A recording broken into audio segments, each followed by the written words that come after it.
Hi friends, this is Riaz Khan, your English language trainer. Today we are going to talk about the second part of the last lesson Flamingo book 12th standard NCERT. हमने यहाँ तक complete कर लिया था, यहाँ तक। आज हम बात करेंगे यहाँ से। तो while I was thinking of all this, while का मतलब होता है जब, think मतलब सोचना, of का मतलब यहाँ about से है, of का मतलब बारे में। तो जब मैं इन सब चीज़ों के बारे में सोच रहा था, आई हर्ड मैंने सुना, माई नेम मेरा नाम, कॉल्ड पुकारा गया। तो जब, वाइल मतलब जब मैं सोच रहा था, ऑफ मतलब अबाउट यानी बारे में। जब मैं इन सब चीज़ों के बारे में सोच रहा था, आई हर्ड मैंने सुना, माई नेम मेरा नाम, कॉल्ड पुकारा गया। तो जब मैं इन सब चीज़ों के बारे में सोच रहा था, तब मैंने अपने नाम को पुकारा गया सुना। इट वॉज माई टर्न, अब यह मेरी बारी थी। इट वॉज माई टर्न, अब मेरी बारी थी।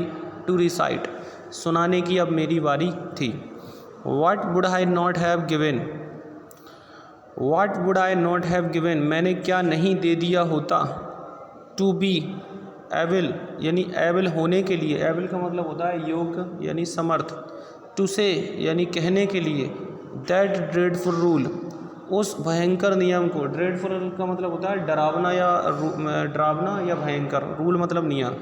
फॉर द पार्टिसिपल, पार्टिसिपल के लिए। ऑल थ्रो यानी पूरा का पूरा। वेरी लाउड बहुत ज़ोर से। एंड क्लियर बिल्कुल स्पष्ट साफ। एंड विदाउट वन मिस्टेक और बिना किसी गलती के। तो जब मैं इन सब चीज़ों के बारे में सोच रहा था, मैंने अपना नाम पुकारा गया सुना। अब सुनाने की मेरी बारी थी। रिसाइट का मतलब होता है सुनाना और टर्न का मतलब होता है बारी। अब सुनाने की मेरी बारी थी। What would I not have given to be able to say that dreadful rule for the participle. Writer यहाँ ये कह रहा है कि पार्टिसिपल के उन नियमों को, उन डरावने नियम को सुनाने का मतलब सुनाने के लिए मैंने क्या नहीं दे दिया होता। मतलब ये मान लो, what would I not have given, मैंने क्या नहीं दे दिया होता। टू बी एबल मतलब लेखक को अगर एक मौका मिल जाता तो वो बहुत ज़्यादा ज़ोर से, बिल्कुल स्पष्ट, एकदम clear and without one mistake और बिना किसी गलती के पार्टिसिपल्स को, उन पार्टिसिपल के उन डरावने नियमों को सुना देता यानी कह पाता। बट लेकिन I got mixed up, mixed up का मतलब होता है कन्फ्यूज्ड या परेशान।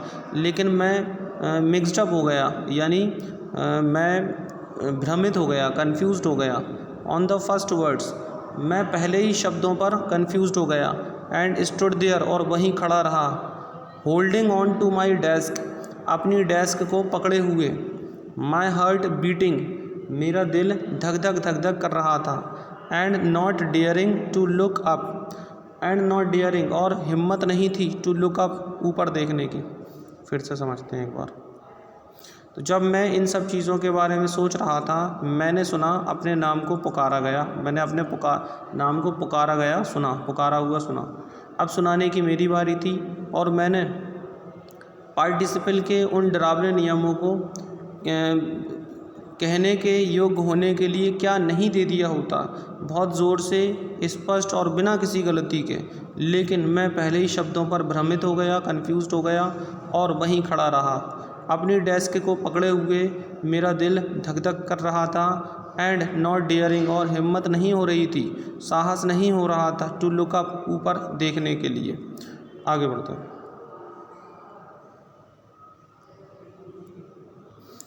आई हर्ड मैंने सुना, एम हेमल से टू मी, मैंने सुना एम हेमल ने मुझसे कहा। I want scold you, want का मतलब विल नॉट से है। आई वॉन्ट स्कॉल्ड यू, मैं तुम्हें नहीं डांटूंगा। लिटिल फ्रेंड्स, नन्हे फ्रेंड्स, मैं तुम्हें नहीं डांटूंगा। You must feel bad enough, तुम्हें ज़रूर काफ़ी बुरा लगना चाहिए। सी हाउ इट इज़, देखो यह कैसे है। एवरी डे, हर रोज़। वी हैव सेड, हमने कहा है। टू आवरसेल्व्स, हमने खुद से कहा है। वाह, I have plenty of time, plenty of time एक फ्रेज़ होता है, इसका मतलब होता है पर्याप्त समय यानी काफ़ी समय। वाह, I have plenty of time, मेरे पास पर्याप्त समय है। I will learn it tomorrow, मैं इसे कल सीख लूँगा। एंड नाउ और अब, यू सी तुम देखो, where we have come out, ये प्रेजेंट परफेक्ट टेंस है, question word, where we have come out कि हम कहाँ निकल आए हैं। Aha, that is the great trouble, ये बड़ी परेशानी है, विथ एल्सेस, एल्सेस के साथ बड़ी परेशानी है। शी, अब यहाँ एल्सेस को यहाँ पर शी से इन्होंने एड्रेस किया है। She puts of, put off का मतलब होता है पोस्टपोन कर देना यानी टाल देना। She puts of learning till tomorrow, तो एल्सेस के बारे में बता रहे हैं कि वो लर्निंग को यानी सीखने को टाल देता है, टिल टुमारो यानी कल तक। नाउ अब, दोज फेलोज, वे लोग, आउट देयर जो वहाँ हैं, विल हैव द राइट, अब उनके पास अधिकार होगा, टू से टू यू तुमसे कहने का, हाउ इज़ इट, यह कैसा है, यह किस प्रकार है। You pretend to be Frenchman, Frenchman का मतलब होता है फ्रांसीसी यानी फ्रांस का नागरिक, और प्रिटेंड का मतलब होता है बहाने बनाना या दिखावा करना। ये प्रेजेंट इंडेफिनिट टेंस है, तुम बहाना बनाते हो या दिखावा करते हो। टू बी मतलब होने का, फ्रेंच मैन फ्रांसीसी, तुम फ्रांसीसी होने का दिखावा करते हो। एंड यट, यट मतलब फिर भी, और फिर भी। You can neither speak, neither या नाइदर इसको दोनों तरीके से प्रोनाउंस करते हैं, अमेरिकन में इसको नीदर पढ़ते हैं और ब्रिटिश में इसको नाइदर पढ़ते हैं। एंड यट और फिर भी, यू कैन नीदर स्पीक और फिर भी तुम ना तो बोल सकते हो, नीदर का मतलब ना तो, नोर ना ही, राइट ना ही लिख सकते हो, योर ओन लैंग्वेज अपनी खुद की भाषा, but you are not the worst लेकिन तुम सबसे बुरे नहीं हो। पुअर लिटिल फ्रेंड्स, बेचारे नन्हे friends, we have all a great deal to reproach ourselves, we have all a great deal मतलब हमारा ही हाथ है, टू रिप्रोच, रिप्रोच का मतलब होता है धिक्कारना या क्रिटिसाइज़ करना, आलोचना करना, यानी हमारा ही हाथ है इसमें खुद की आलोचना करने के लिए। बिकॉज आवर सेल्व्स का मतलब वी के साथ ये रिफ्लेक्सिव प्रोनाउन लगाया हमने, मतलब खुद की आलोचना, खुद को धिक्कारने के लिए इसमें हमारा ही हाथ है। एक बार यहाँ से समझते हैं इसको पूरा।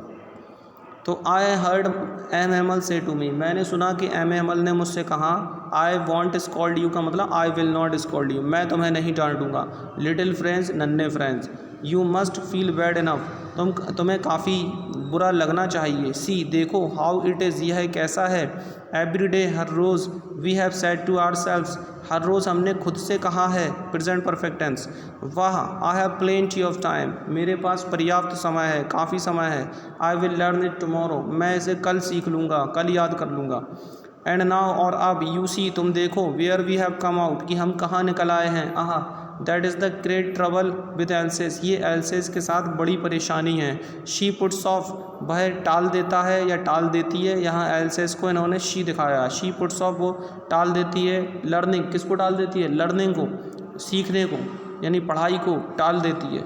टिल टुमारो कल तक। नाउ अब, दोज फेलोज अब वे व्यक्ति या वो लोग, आउट देयर मतलब वहाँ पर वे लोग, विल हैव द राइट उनके पास अधिकार होगा, टू से टू यू तुमसे कहने का, हाउ इज़ इट यह कैसा है। You pretend to be Frenchman तुम फ्रांसीसी होने का दिखावा करते हो। एंड येट और फिर भी, यू कैन नीदर स्पीक तुम ना तो बोल सकते हो, not right your own language ना ही अपनी खुद की भाषा को लिख सकते हो, but you are not the worst लेकिन तुम सबसे बुरे नहीं हो। देखो ये वर्स्ट है, ये सुपरलेटिव डिग्री है, और सुपरलेटिव डिग्री अपने साथ हमेशा दा लेती है पहले, और ये सुपरलेटिव डिग्री है एडजेक्टिव की, इसका मतलब होता है सबसे बुरा। But you are not the worst लेकिन तुम सबसे बुरे नहीं हो। पुअर लिटिल फ्रेंच बेचारे नन्हे friends. We have all a great deal, अब इसमें हमारा ही हाथ है, to reproach ourselves with खुद को धिक्कारने का या खुद की आलोचना करने का। आगे बढ़ते हैं।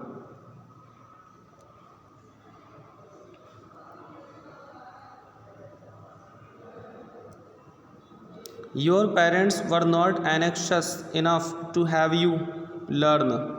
देखो ये टू हैव यू लर्न है, ये पॉजिटिव सेंटेंस है और ये पॉजिटिव वर्ब लगा दी गई है यहाँ पर।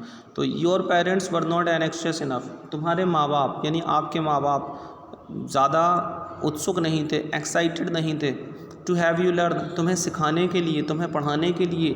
दे प्रेफर्ड का मतलब होता है ज़्यादा पसंद करना, ये पास्ट इंडेफिनिट सेकंड फॉर्म लगाई।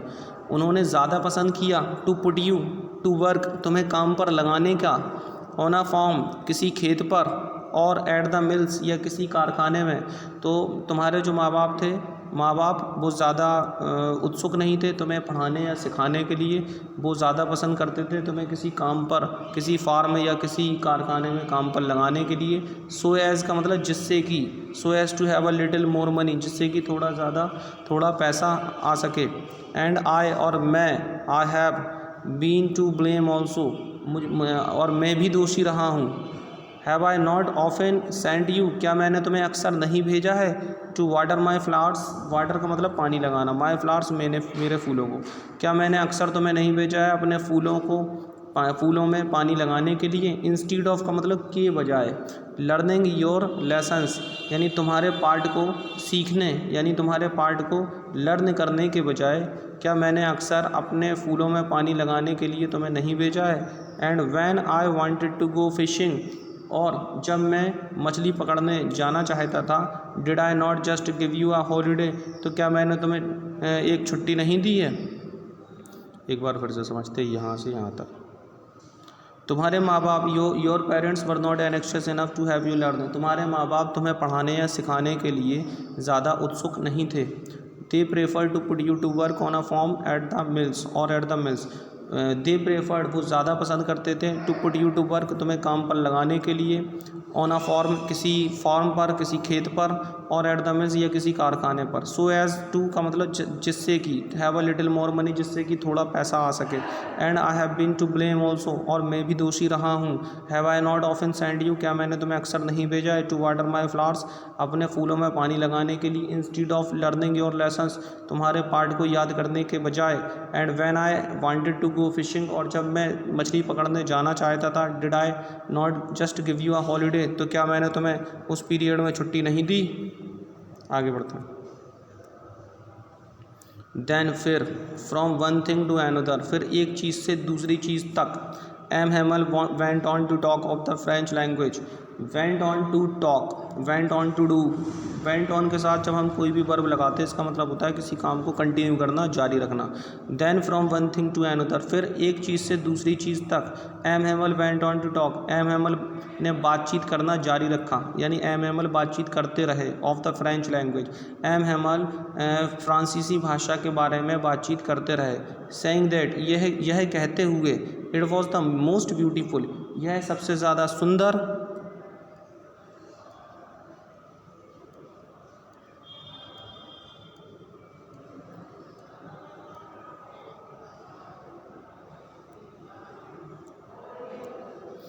It was the most beautiful language in the world, यह दुनिया में सबसे सुंदर भाषा थी। द क्लियरेस्ट, भाषा है सबसे ज़्यादा साफ, सबसे ज़्यादा स्पष्ट। द मोस्ट लॉजिकल, सबसे ज़्यादा सुंदर। तो वो क्या कहते रहे कि it was the most beautiful language in the world, वो ये कहते रहे कि ये दुनिया में, संसार में सबसे ज़्यादा सुंदर, सबसे ज़्यादा क्लियरेस्ट मतलब सबसे ज़्यादा साफ, सबसे ज़्यादा स्पष्ट। द मोस्ट लॉजिकल, सबसे ज़्यादा तर्क संगत भाषा है। दैट की we must guard it, guard मतलब रक्षा करना, कि हमें अवश्य इसकी रक्षा करनी चाहिए। एमंग अस, हमारे बीच। एंड नेवर फॉरगेट इट, और कभी इसको भूलना नहीं चाहिए। बिकॉज, क्योंकि when a people are enslaved, देखो यहाँ अ पीपल का मतलब लोग से नहीं है, यहाँ अ पीपल का मतलब नेशन से है, राष्ट्र से है, देश से है। तो when a people are enslaved, जब कोई राष्ट्र गुलाम हो जाता है। As long as they hold fast to their language, as long as मतलब जब तक, they hold fast to their language, जब तक वो अपनी भाषा पकड़े रहते हैं। इट इज़, यह ऐसा है, एज इफ मानो, they had the key to their prison, मानो उनके पास उनके जेल की चाबी हो।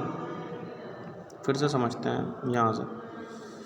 तो the language in the world की जो लाइन थी वो ये थी, it was the most beautiful language in the world, ये संसार की सबसे सुंदर भाषा थी, सबसे सुंदर भाषा है, सबसे क्लियरेस्ट यानी सबसे साफ। द मोस्ट लॉजिकल, सबसे ज़्यादा तर्क संगत। That we must guard it, कि हमें अवश्य इसकी रक्षा करनी चाहिए, सुरक्षा करनी चाहिए अमंग अस, अपने बीच। एंड नेवर फॉरगेट इट, और इसको कभी नहीं भूलना चाहिए। बिकॉज, क्योंकि when a people are enslaved, जब कोई राष्ट्र, जब कोई देश गुलाम होता है। एज लॉन्ग एज, जब तक, they hold fast to their language, अब ये दे उन लोगों के लिए आया है जो जो राष्ट्र गुलाम होता है, वहाँ के जो निवासी हैं, वहाँ के जो लोग हैं, उनके लिए दे लगाया। एज लॉन्ग एज, जब तक they hold fast to their language, जब तक वो अपनी भाषा को कस के पकड़ कर रखते हैं। इट इज़, तो ऐसा होता है, एज एफ, मानो या जैसे कि they had the key to their prison, जैसे कि उनके पास उनके जेल की चाबी हो। देन फिर ही ओपनड अ ग्रामर, फिर उन्होंने एक ग्रामर यानी व्याकरण खोली। And red us our lesson, और हमें हमारा पाठ सुनाया, पढ़कर सुनाया। आई वॉज अमेज्ड टू सी, मैं देखकर हैरान था। हाउ वेल, कितनी अच्छी तरीके से। आई अंडरस्टूड, मैंने समझा था। फिर उन्होंने ग्रामर खोली, हमें हमारा पाठ सुनाया।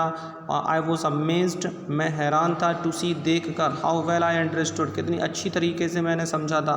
ऑल ही सेड, जो उन्होंने कहा, वो सब जो उन्होंने कहा, वो सब क्या लगा। सीम्ड सो ईजी, सीम्ड मतलब प्रतीत हुआ या लगा, वो सब इतना आसान लगा। सो ईजी, इतना आसान। आई थिंक टू, मैं भी सोचता हूँ। दैट, कि, यहाँ से समझते हैं फिर से। तो फिर उन्होंने ग्रामर खोली और हमें हमारा पाठ पढ़कर सुनाया, और मैं देखकर हैरान था कि कितनी अच्छी तरीके से मैं समझ गया था। जो भी उन्होंने कहा वो सब इतना आसान प्रतीत हुआ, इतना आसान लगा। मैं भी सोचता हूँ कि I had never listened so carefully, so carefully मतलब इतनी सावधानी से, मैंने कभी इतनी सावधानी से, इतने ध्यानपूर्वक नहीं सुना था। एंड दैट, और यह कि he had never explained everything, कि उन्होंने हर चीज़ को एक्सप्लेन कभी नहीं किया था। एक्सप्लेन मतलब समझाया था या व्याख्या नहीं की थी, और उन्होंने कभी एक्सप्लेन नहीं की थी हर चीज़। विथ सो मच पैशंस, इतने ज़्यादा धैर्य के साथ उन्होंने हर चीज़ कभी एक्सप्लेन नहीं की थी। It seemed almost as if the poor man wanted to give us all he knew before going away. As if का मतलब होता है मानो या जैसे कि। मानो, द पुअर मैन का मतलब बेचारा व्यक्ति। द पुअर का मतलब, पुअर मतलब बेचारा, और मैन मतलब व्यक्ति। मानो बेचारा व्यक्ति वांटेड चाहता था, टू गिव देना चाहता था, अस हमें, ऑल वो सब, ही न्यू जो वो जानता था, बिफोर गोइंग अवे जाने से पहले। एंड टू पुट, अब ये जो टू पुट है, पुट के पहले का जो की जो वर्ब है वो वांटेड है, तो इसको आप यहाँ से जोड़ो, wanted to put it.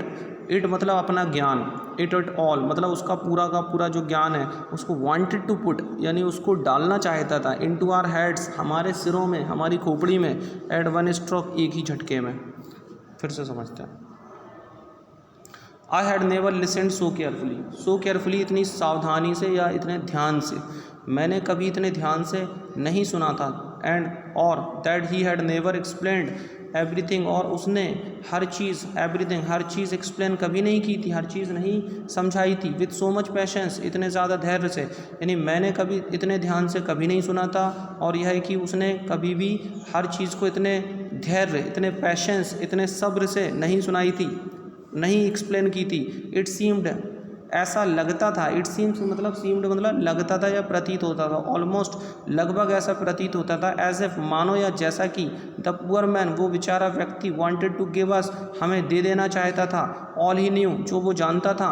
Before going away अपने जाने से पहले। And to put it all और वो सब डाल देना चाहता था। इन टू आर हेड्स हमारे सिरों में, हमारे भेजों में। एट वन स्ट्रोक एक ही झटके में। आगे बढ़ते हैं।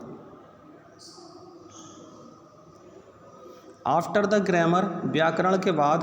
We had a lesson in writing तो राइटिंग में हमारे पास हमारा पाठ था ग्रामर के बाद।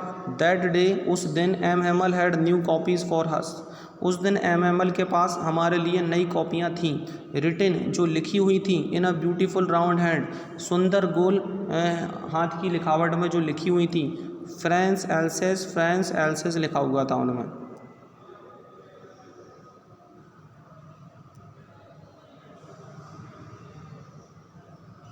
दे लुक्ड वे लगते थे लाइक लिटिल फ्लैग्स। लिटिल मतलब छोटे, फ्लैग्स मतलब झंडे। वे छोटे झंडों की तरह, लाइक मतलब के जैसा या की तरह। दे मतलब जो हैंड राइटिंग थी फ्रांस एल्सेस वो लगते थे छोटे झंडों की तरह। फ्लोटिंग का मतलब होता है तैरना। छोटे झंडे जो तैर रहे हों। एवरीवेयर हर कहीं। इन द स्कूल रूम यानी स्कूल रूम में। तो वे स्कूल रूम में हर कहीं तैरते हुए छोटे झंडों की तरह लगते थे। हंग जो लटके हुए थे, फ्रॉम द रोड जो रोड से लटके हुए थे, at the top of our desk हमारे डेस्क के टॉप से, मतलब हमारे डेस्क का जो टॉप लेवल था उससे उस पर, हमारे डेस्क के टॉप पर रोड से लटके हुए थे। You ought to have seen, you ought to have, और टू को हम रिप्लेस कर सकते हैं शुड हैव, इसका मतलब होता है चाहिए था। You ought to have seen तुम्हें देखना चाहिए था। हाउ एवरीवन, हाउ मतलब किस प्रकार, एवरीवन प्रत्येक व्यक्ति, सेट लगा हुआ था, टू वर्क काम पर, कि किस प्रकार कैसे हर व्यक्ति काम पर लगा हुआ था। And how quiet it was, और यह कितना शांत था। द ओनली साउंड एकमात्र आवाज़, द ओनली का मतलब होता है एकमात्र, साउंड मतलब आवाज़, वॉज द स्क्रैचिंग एकमात्र जो आवाज़ थी वो थी रगड़ की आवाज़।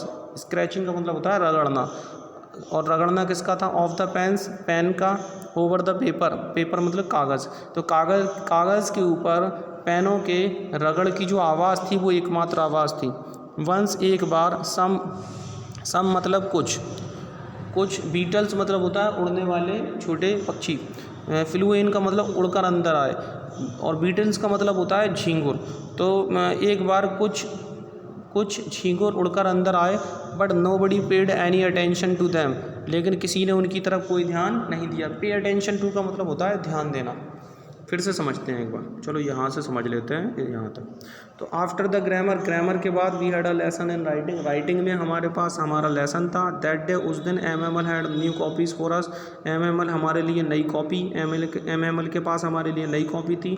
रिटन जो लिखी हुई थी, इन अ ब्यूटीफुल राउंड हैंड, सुंदर राउंड हैंड में जो लिखी हुई थी, फ्रेंच एल्सेस दे लुक्ड वे लगते थे, लाइक लिटिल फ्लैग्स वे छोटे झंडों की तरह लग रहे थे, फ्लोटिंग जो तैर रहे थे, everywhere in the school room way school room में हर कहीं तैरते हुए छोटे झंडों की तरह लगते थे। हंग फ्रॉम द रोड जो किसी रोड से लटके हुए थे, at the top of our desk हमारे डेस्क के टॉप पर किसी रोड से लटके हुए थे। You ought to have seen आपको देखना चाहिए था, तुम्हें देखना चाहिए था। How everyone set to work कि किस प्रकार प्रत्येक व्यक्ति काम पे लगा हुआ था। And how quiet it was और यह कितना शांत था। हाउ क्वाइट ये एक्सक्लेमेटरी सेंटेंस, हाउ क्वाइट मतलब कितना शांत, इट वॉज था। The only sound was the scratching of the pens over the paper एकमात्र जो आवाज़ थी वो कागज़ के ऊपर पेनों की रगड़ की, स्क्रैचिंग की आवाज़ थी। सम बीटल्स फ्लू इन कुछ झींगुर उड़कर अंदर आए, but nobody paid any attention to them लेकिन किसी ने उनकी तरफ कोई ध्यान नहीं दिया। आगे बढ़ता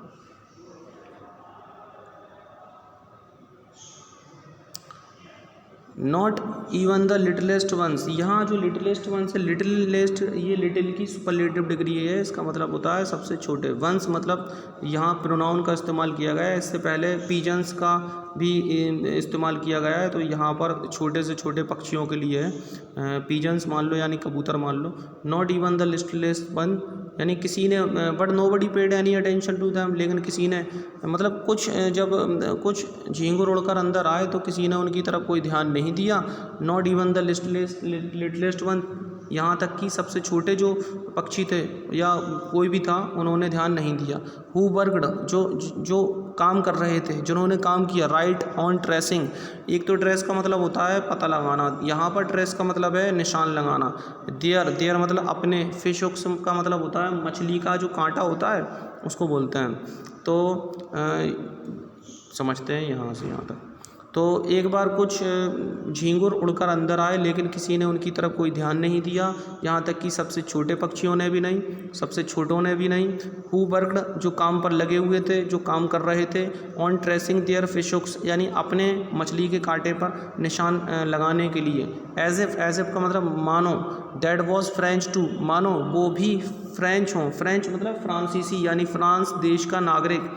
एज इफ मानो दैट वॉज फ्रेंच टू वो भी फ्रेंच हों। ऑन द रूफ छत पर।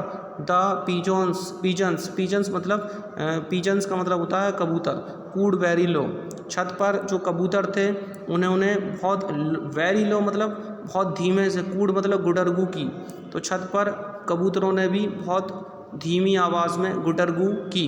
And I thought to myself और मैंने स्वयं सोचा, will they make them sing in German, क्या वे उनसे जर्मन भाषा में गाना गवाएंगे, इवन द पिजन्स, कबूतरों से भी। समझते हैं यहाँ से। तो एक बार कुछ झींगुर उड़कर अंदर आए, लेकिन किसी ने उनकी तरफ कोई ध्यान नहीं दिया, यहाँ तक कि सबसे छोटों ने भी नहीं, जो अपने मछली पकड़ने के जो कांटा था उसको ट्रेस करने, उस पर निशान लगाने में लगे हुए थे, मानो वो भी फ्रांसीसी हों। छत पर कुछ कबूतर बहुत धीमी आवाज़ में, कुछ कबूतरों ने गुटरगू की आवाज़ निकाली, और मैंने खुद से सोचा will they make them sing in German, ये एक पॉजिटिव सेंटेंस है ये वाला। यहाँ पर जो मेक वर्ब यूज़ हुई है ये एक पॉजिटिव वर्ब है। क्या वे उनसे जर्मन भाषा में गाना गवाएंगे, इवन द पिजन्स, यानी कबूतरों से भी। आगे बढ़ते हैं। When ever I looked up मतलब होता है ऊपर, जब जब मैंने ऊपर देखा, फ्रॉम माई राइटिंग, जब जब मैंने अपनी राइटिंग से ऊपर देखा, आई सॉ मैंने देखा, एम हैमल सिटिंग मोशनलेस, मैंने देखा एम हैमल मोशनलेस लेटे हुए थे, मोशनलेस देखा मैंने। मोशनलेस का मतलब होता है गतिहीन, यानी हिल डुल नहीं रहे थे। सिटिंग मतलब बैठे हुए थे, इन हिज चेयर अपनी कुर्सी पर, गेजिंग, गेज का मतलब होता है लगातार देखे जाना, यानी टकटकी लगाकर देखना। फर्स्ट एट वन थिंग पहले किसी एक चीज़ पर, देन एट अनदर फिर किसी दूसरी चीज़ पर। फिर से समझते हैं।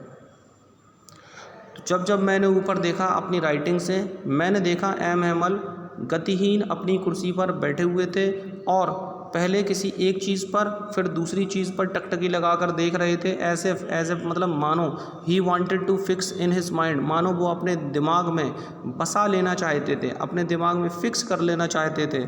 जस्ट हाउ एवरीथिंग लुक्ड, कि कैसे हर चीज़ लगती थी, कैसी हर चीज़ लग रही थी, in that little school room, यानी उस छोटे से स्कूल के कमरे में कैसे हर चीज़ लग रही थी। फैंसी कल्पना कीजिए, फॉर 40 ईयर्स यानी 40 वर्षों तक, he had been there, had been का मतलब होता है कोई काम रहा होना, हैज़ बीन हैड बीन का मतलब होता है रहे होना। जैसे अगर हम बोलें आई एम अ टीचर, तो मैं एक टीचर हूँ। अगर हम बोलें I have been a teacher, मतलब मैं काफ़ी लंबे समय से एक टीचर रहा हूँ। You have been a champion, तो मैं एक चैम्पियन रहे हो, यानी काफ़ी लंबे टाइम से।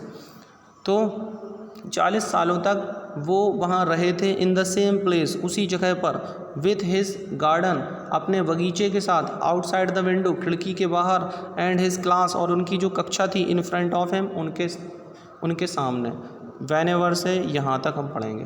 तो van ever I looked up, जब जब मैंने ऊपर देखा, वैन एवर मतलब जब भी, जब कभी भी। तो जब जब मैंने ऊपर देखा, फ्रॉम माई राइटिंग अपनी राइटिंग से जब जब मैंने ऊपर देखा, आई सॉ मैंने देखा, M Hamel sitting M Hamel बैठे हुए थे, मोशनलेस यानी गतिहीन, हिल डुल नहीं रहे थे, in his chair M Hamel अपनी कुर्सी में गतिहीन बैठे हुए थे, एंड गेजिंग और टकटकी लगाकर देख रहे थे। फर्स्ट पहले, एट वन थिंग पहले किसी एक चीज़ को टकटकी लगाकर देख रहे थे, देन एट अनदर फिर किसी दूसरी चीज़ को।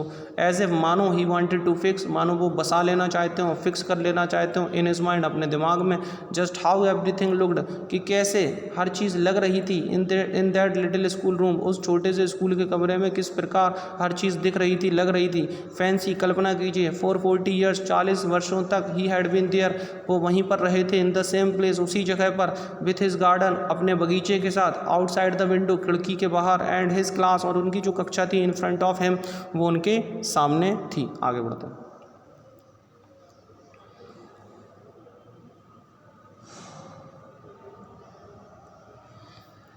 जस्ट लाइक दैट, ठीक उस तरीके से, उस तरह, ओनली द डेस्क केवल desk and benches had been worn smooth, ठीक उस तरह, ओनली द डेस्क सिर्फ डेस्क और बेंचें रगड़कर चिकनी हो गई थी। वॉर्न स्मूथ मतलब रगड़कर चिकनी हो गई थी। ये past perfect tense passive voice का स्ट्रक्चर है। तो जस्ट लाइक दैट, ठीक उस तरह से जो डेस्क और बेंचें थी वो रगड़कर घिसकर चिकनी हो गई थी। The walnut trees in the garden, यानी बगीचे में जो वॉलनट ट्रीज थे, वॉलनट ट्रीज मतलब अखरोट का पेड़, तो बगीचे में जो वॉलनट ट्रीज थे वर टॉलर वो लंबे हो गए थे। एंड और द होपवाइन, होपवाइन होती है एक प्रकार की बैलों को बोलते हैं, जो बैलें होती हैं जो फैल जाती हैं खेतों में या किसी घर में।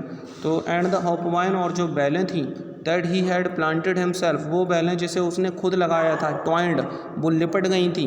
अबाउट, अबाउट मतलब इधर उधर, about the Windows to the roof, यानी विंडोज़ अबाउट मतलब चारों तरफ, खिड़की की चारों तरफ लिपट लिपट कर वो छत तक आ गई थी।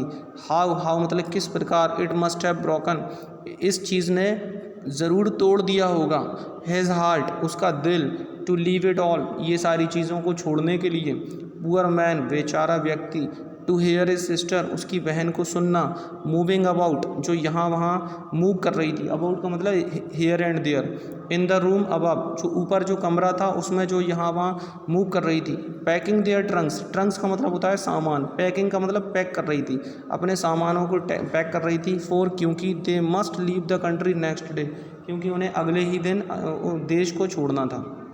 चलो यहाँ से समझते हैं हम, यहाँ से यहाँ तक।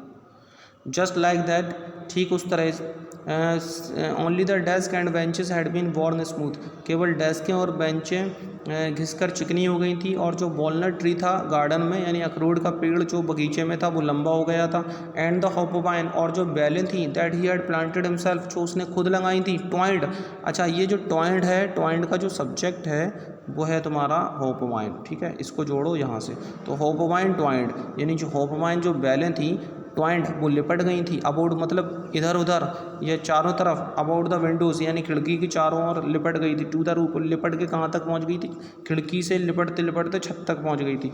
बीच में इन्होंने ये हॉपवाइन के बीच में इन्होंने क्लॉज डाल दिया, इसको बोलते हैं एडजेक्टिव क्लॉज, ठीक है। तो कौन सी हॉपवाइन कौन सी वेल है जो उन्होंने खुद लगाई थी, वो लिपट लिपट कर खिड़की से छत तक पहुँच गई थी।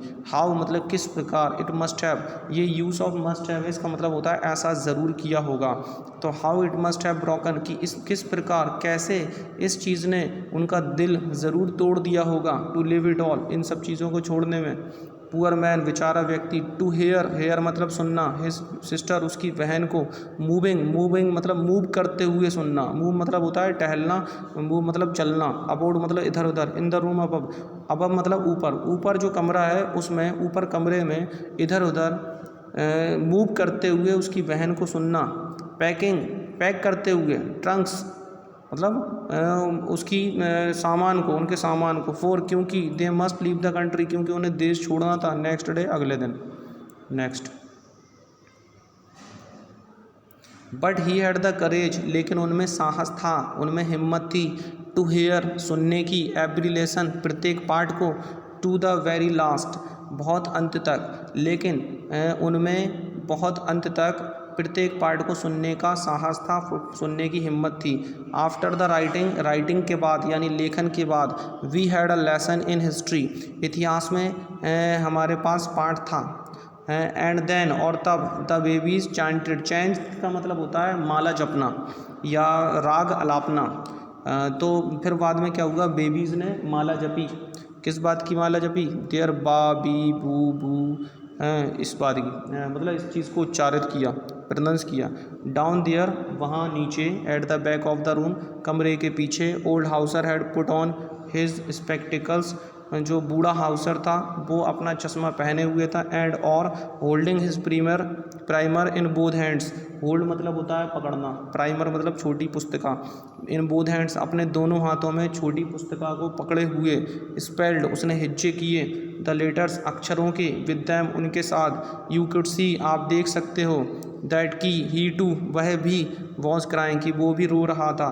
हिज वॉइस उसकी आवाज़, ट्रेम्बल्ड काँप रही थी, विथ इमोशन मतलब जज्बात यानी भावना यानी आवेग, उसकी आवाज़ जज्बात से काँप रही थी, and it was so funny और अब यह इतना फ़नी था, इतना मनोरंजन मतलब मज़ा देने वाला था, टू हेयर हिम उसको सुनने के लिए, दैट की we all wanted to laugh and cry कि हम सब, वी ऑल मतलब हम सब, वांटेड चाहते थे, टू लाफ एंड क्राई कि हम सब हंसना और रोना चाहते थे, आहा हाउ वेल का मतलब कितनी अच्छी तरीके से, वेल यहाँ पर एडवर्ब है, कितनी अच्छी तरीके से, आई रिमेंबर इट मुझे याद है, दैट लास्ट लेसन कितनी अच्छी तरीके से मुझे वह लास्ट लेसन वो अंतिम पाठ मुझे याद है।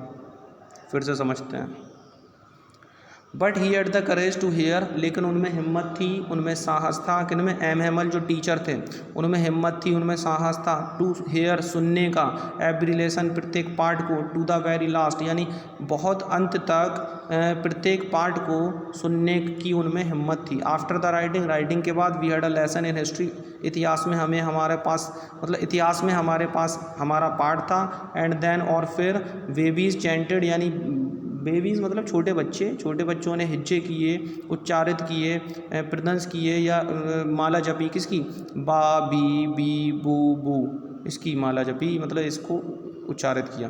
डाउन देयर मतलब वहाँ पर नीचे, at the back of the room कमरे के पीछे, ओल्ड हाउसर बूढ़ा Hauser, had put on, had ये पास्ट परफेक्ट टेंस है, पुट ऑन का मतलब होता है पहनना, तो कमरे के पीछे बूढ़े हाउसर ने पहन रखा था, हिज स्पेक्टिकल्स अपना चश्मा पहने हुए था, एंड होल्डिंग, अब ये प्रेजेंट पार्टिसिपल है ये वाला, होल्डिंग हिज प्राइमर मतलब जब दो काम एक साथ होते हैं तो वहाँ प्रेजेंट पार्टिसिपल का इस्तेमाल करना पड़ता है। होल्डिंग मतलब पकड़े हुए, हिज प्राइमर अपनी पुस्तिका छोटी पुस्तक को पकड़े हुए, इन बोथ हैंड्स दोनों हाथों में, स्पेल्ड उसने स्पेल किया यानी हिज्जे किया, ठीक है, हिज्जे किया। स्पेल्ड जो है यहाँ पर इसका जो सब्जेक्ट है वो ओल्ड हाउसर ही है, यानी ओल्ड हाउसर ने दो काम किए, बूढ़ा हाउसर जो व्यक्ति था उसने दो काम किए, एक तो पुट ऑन किया, पुट ऑन मतलब पहनने का काम किया, उसने पहना था अपना चश्मा, और दोनों हाथों में प्राइमर को पकड़े हुए उसने हिज्जे भी किए, स्पेल मतलब हिज्जे करना, किसके हिज्जे किए, लेटर्स यानी अक्षरों के, विद देम उनके साथ, यू कुड सी आप देख सकते हो, that he too was crying कि वो भी रो रहा था, टू मतलब होता है भी, his voice trembled with emotion उसकी जो आवाज़ थी वो इमोशन से काँप रही थी, and it was so funny to hear him और उसको सुनना इतना फ़नी था, इतना मनोरंजन मतलब इतना मज़ा देने वाला था, दैट कि वी ऑल वांटेड कि हम सब चाहते थे, टू लाफ एंड क्राई हम सब हंसना और रोना चाहते थे। आहा how well I remember it कि कितनी अच्छी तरीके से मुझे याद है, दैट लास्ट लेसन वो अंतिम पार्ट कितनी अच्छी तरीके से मुझे याद है। आगे बढ़ते हैं। ऑल एट वंस तुरंत ही, the church clock struck 12 struck ये जो वर्ब होती है इसकी फर्स्ट फॉर्म होती है स्ट्राइक और ये पास्ट इंडेफिनिट है, सेकंड फॉर्म यूज़ किया है, और द चर्च क्लॉक जो है इसका सब्जेक्ट है, ठीक है। तो ऑल एट वंस तुरंत ही, द चर्च क्लॉक यानी गिरजाघर की घड़ी ने, strike first form, second form struck यानी पास्ट इंडेफिनिट, तो तुरंत ही गिरजाघर की घड़ी ने स्ट्राइक किया, स्ट्राइक का मतलब होता है बजाना, बजाए, क्या बजाया, 12 यानी तुरंत ही गिरजाघर की घड़ी ने 12 बजा दिए। देन फिर द एंजलस, एंजलस का मतलब होता है प्रार्थना, एट द सेम मोमेंट उसी क्षण, the trumpets of the Prussians, Prussian का मतलब होता है प्रूशिया एक देश है और वहाँ के जो सिपाही हैं, सैनिक हैं, सोल्जर हैं, उनके बारे में है, तो वो प्रूसियंस हो गए, ठीक है, प्रूसिया देश के निवासी हो गए। तो प्रूसिया के ट्रम्पेट्स, ट्रम्पेट्स का मतलब होता है भोंपू, भोंपू का या नगाड़ा, जब कोई आ जाता है तो उसकी खुशी में, मान लो कोई भी आ गया अपने घर पे तो उसकी खुशी में जो हम लोग ड्रम बजाते हैं, जो ट्रम्पेट्स बजाते हैं, भोंपू लेके चिल्लाते हैं, तो that is returning from drill, drill का मतलब होता है परेड, परेड से लौटते हुए फिर प्रेजेंट पार्टिसिपल लगाया, ये प्रेजेंट पार्टिसिपल है, ठीक है। साउंडेड बजे, अंडर अवर विंडोज़ यानी हमारे खिड़की के नीचे। M Hemal stood up, M Hemal खड़े हो गए, वेरी पेल बहुत ज़्यादा पीले, इन हिज चेयर अपनी कुर्सी पर, I never saw him look so tall, tall मतलब लंबा, मैंने उन्हें इतना लंबा कभी नहीं देखा था। फिर से समझते हैं।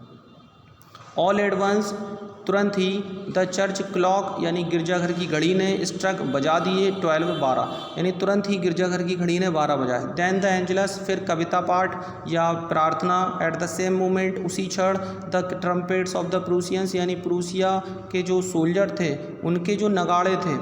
अब इस ट्रम्पेट्स को, ट्रम्पेट्स द ऑफ द प्रूसियंस ये सब्जेक्ट है पूरा का पूरा, ठीक है। अब इसको जोड़ो आप यहाँ से, साउंडेड इसकी जो वर्ब है वो है, तो आप यहाँ से यहाँ तक जोड़ो, द ट्रम्पेट्स ऑफ द प्रूसियंस यानी प्रूसिया के जो भोंपू थे, जो नगाड़े थे, साउंडेड वो बजे, अंडर अवर विंडोज़ यानी हमारी खिड़की के नीचे। अच्छा, बीच में इन्होंने प्रेजेंट पार्टिसिपल दे दिया, यानी जब दो काम होते एक साथ तब हम प्रेजेंट पार्टिसिपल इस्तेमाल करते। तो जो प्रूसियंस के जो नगाड़े थे, जो भोंपू थे, साउंडेड वो बजे, अंडर अवर विंडोज़ यानी हमारी खिड़की के नीचे, और कब बजे, रिटर्निंग लौटते हुए, फ्रॉम ड्रिल यानी परेड से लौटते हुए। M Hemal stood up, M Hemal खड़े हो गए, वेरी पेल बहुत ज़्यादा पीले, इन हिज चेयर अपनी कुर्सी पर, I never saw him look so toll मैंने उन्हें इतना लंबा कभी नहीं देखा था, माई फ्रेंड्स मेरे दोस्तों, सेड ही उन्होंने कहा, आई मैं, बट समथिंग चॉक्ड हिम लेकिन किसी चीज़ ने उन्हें चौक कर दिया था। चौक का मतलब होता है दम घुटना। ये चौक का दूसरा मतलब होता है मतलब एक तरीके से गला सूख जाना, गला बंद हो जाना, गला भर आना। तो मेरे दोस्तों उन्होंने कहा मैं, लेकिन किसी चीज़ से उनका जो गला था वो भर गया। He could not go on का मतलब होता है कंटिन्यू, वो आगे कंटिन्यू ना कर सके, आगे बोल ना सके, आगे जारी ना रह सके। देन फिर he turn to the blackboard, फिर वो ब्लैक बोर्ड की तरफ मुड़े। टुक अ पीस ऑफ चौक मतलब खड़िया का एक टुकड़ा लिया। एंड और बियरिंग ऑन का मतलब होता है इस्तेमाल करते हुए, विथ ऑल इज माइट मतलब ताकत या शक्ति, अपनी पूरी ताकत का इस्तेमाल करते हुए। ही रॉट उन्होंने लिखा, एज लार्ज इतना बड़ा, एज ही कुड जितना कि वो लिख सकते थे। फिर से यहाँ से समझते हैं, यहाँ से यहाँ तक। तो मेरे दोस्तों उन्होंने कहा मैं, लेकिन किसी चीज़ से उनका मतलब उनका गला भर आया। He could not go on, वो और आगे ना कह सके। फिर वो ब्लैक बोर्ड की तरफ मुड़े, खड़िया का एक टुकड़ा लिया और अपनी पूरी ताकत, अपनी पूरी शक्ति का इस्तेमाल करते हुए, अपनी पूरी ताकत लगाते हुए ही रॉट उन्होंने लिखा, as large as he could जितना कि बड़ा वो लिख सकते थे। विवा ला फ्रांस, ये फ्रांसीसी भाषा में लिखा गया शब्द है। मीनिंग है इसका मतलब होता है फ्रांस अमर रहे। फ्रांसीसी भाषा है, ये इंग्लिश नहीं है। आगे बढ़ते हैं, बस खत्म ही है। देन ही स्टॉप्ड, फिर वो रुक गए। एंड लीड और झुक गए। हिज हेड और फिर उन्होंने अपना सिर झुका लिया। अगेंस्ट द वॉल दीवार से सटकर। एंड और विदाउट अ वर्ड और बिना किसी शब्द के। ही मेड अ जेस्चर उन्होंने इशारा किया। टू अस हमारी तरफ। विथ हिज हैंड अपने हाथ से। School is dismissed school dismiss हो गया। यू मे गो तुम जा सकते हो। फिर से समझें तो विवा ला फ्रांस यानी फ्रांस अमर रहे। देन ही स्टॉप्ड फिर वो रुक गए। एंड लीड हिज हेड और अपना सिर झुका लिया। अगेंस्ट द वॉल दीवार से सटकर। एंड विदाउट अ वर्ड और बिना किसी शब्द के उन्होंने हमारी तरफ इशारा किया अपने हाथ से। स्कूल ख़त्म हो गया, स्कूल डिसमिस हो गया, तुम जा सकते हो। यहाँ पर हमारा ये चैप्टर ख़त्म होता है। We shall meet again.